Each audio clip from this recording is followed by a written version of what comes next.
4 ಜನಕ್ಕೆ ಒಬ್ಬರಿಗಾಗಿದೆಯಾ ಹೇಗೆ? ಆಯ್ತಲ್ಲ ಮಕ್ಕಳೇ, ಹೇಳಿ. ಈಗ ಇವತ್ತು ನಮ್ಮ ಸರ್ಕಾರಿ ಪ್ರೌಢಶಾಲೆ ಕೂಡಮಂಗಳೂರು ಕೂಡಲಗ್ರಾಮ ಕೊಡಗು ಜಿಲ್ಲೆ ಈ ಶಾಲೆಗೆ ಇವತ್ತು ನಮ್ಮ ಸರ್ಕಾರಿ ಇಂಜಿನಿಯರಿಂಗ್ ಕಾಲೇಜು ಕುಶಾಲನಗರ ಕೊಡಗು ಜಿಲ್ಲೆ ಇಲ್ಲಿಂದ ಕಂಪ್ಯೂಟರ್ ಸೈನ್ಸ್ ವಿಭಾಗದ ಶ್ರೀಯುತ ಡಾಕ್ಟರ್ ರಂಗನಾಥ್ ಸರ್ ಬಂದು ನಿಮಗೆ ಈಗಾಗಲೇ ನಿಮ್ಮ ಶೈಕ್ಷಣಿಕ ಅಭಿವೃದ್ಧಿಯಾಗಿ ತಾಂತ್ರಿಕತೆ ಹೇಗೆ ಬೆಳೆಸ್ಕೊಳ್ಬೇಕು ಅನ್ನೋದನ್ನು ಹೇಳಿದ್ದಾರೆ.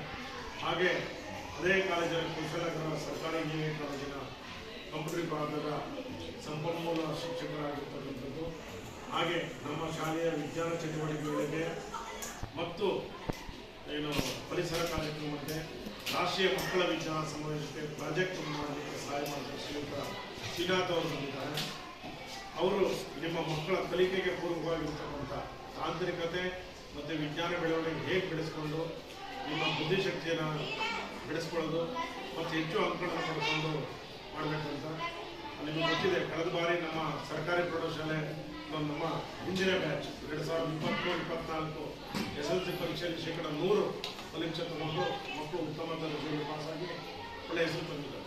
ಅದೇ ರೀತಿ ಈ ಸಾಲಿನಲ್ಲಿ ನೀವು 2024-25 ಸಾಲಲ್ಲಿ ಕೂಡ ಉತ್ತಮ ಫಲಿತಾಂಶ 100% ಫಲಿತಾಂಶ ಬೇಕು. ಅದು ಬೇಕಾದಂತಹ ವ್ಯವಸ್ಥೆಗಳನ್ನು ನಮ್ಮ ಶಿಕ್ಷಕರೆಲ್ಲರೂ ಕೂಡ ಹೆಚ್ಚು ಪರಿಶ್ರಮದಿಂದ ನಿಮ್ಗೆ ಕಲಿಸ್ತಾರೆ. ನೀವು ಪ್ರತಿನಿತ್ಯ ಓದಿ ಅಭ್ಯಾಸ ಮಾಡಿದ್ರೆ ಖಂಡಿತ ಹೆಚ್ಚು ಫಲಿತಾಂಶವನ್ನು ಪಡ್ಕೊಳ್ಳಿಕ್ಕೆ ಸಾಧ್ಯ ಆಗ್ತದೆ.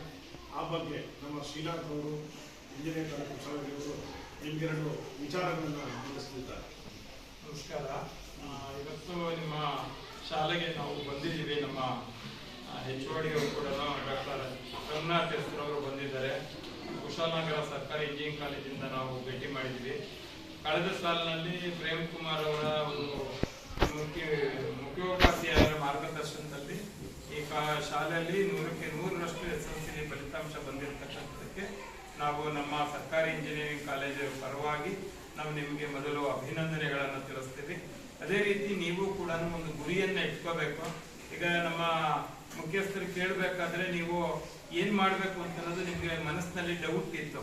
ನೀವು ಈಗಲಿಂದನೇ ಒಂದು ಗುರಿಯನ್ನು, ನಾನು ಒಳ್ಳೆ ರೈತನಾಗ್ತೀನಿ, ನಮ್ಮ ಮನೆಯಲ್ಲಿ ಜಮೀನಿದೆ, ನಾನು ಒಳ್ಳೆ ರೈತನಾಗ್ತೀನಿ, ನಾನು ಅದನ್ನೇ ಮುಂದುವರಿಸ್ತೀನಿ, ಒಬ್ಬ ದೇಶಕ್ಕಾಯ ಸೈನಿಕನಾಗ್ತೀನಿ ಅಥವಾ ವಿಜ್ಞಾನಿ ಆಗ್ತೀನಿ, ಬರೀ ಇಂಜಿನಿಯರು ಡಾಕ್ಟರ್ ಅಂತ ಯೋಚನೆ ಮಾಡೋದಕ್ಕಿಂತ ಒಂದು ದೇಶವನ್ನು ಕಟ್ಟತಕ್ಕಂತ ಒಂದು ಯೋಧನ ಆಗ್ತೀನಿ ಅಥವಾ ವಿಜ್ಞಾನಿ ಆಗ್ತೀನಿ, ನಾನು ಇಂಥದ್ದು ಇಂಪ್ರೂವ್ಮೆಂಟ್ ಒಳ್ಳೆ ಶಿಕ್ಷಕನಾಗ್ತೀನಿ ಅಂತಕ್ಕಂಥದ್ದು ನೀವು ಒಂದು ಗುರಿಯನ್ನ ಇಟ್ಕೋಬೇಕು. ಯಾಕಂದ್ರೆ ಇಲ್ಲಿ ನೋಡಿ, ಅವರು ನಿಂತಿರ್ತಕ್ಕಂಥದ್ದು ನೀವು ನೋಡ್ಬೋದು, ಅವರು ಡಾಕ್ಟರೇಟ್ ಕಂಪ್ಯೂಟರ್ ಸೈನ್ಸ್ ನಲ್ಲಿ ಡಾಕ್ಟರೇಟ್ ಮಾಡಿ ಉನ್ನತ ಪದವಿಯಲ್ಲಿ ಇರ್ತಕ್ಕಂಥವ್ರು ಅಂತವ್ರು ನಿಮ್ಗೆ ಇವತ್ತು ಶಾಲೆಗೆ ಬಂದಿದ್ದಾರೆ ಅಂತಂದಾಗ ನಿಮ್ಮ ಬೆಳವಣಿಗೆಯ ಮಟ್ಟ ಯಾವ ರೀತಿ ಇರಬೇಕು ಅಂತ ಈ ಯೋಚನೆಯನ್ನು ನೀವು ಮಾಡಬೇಕು.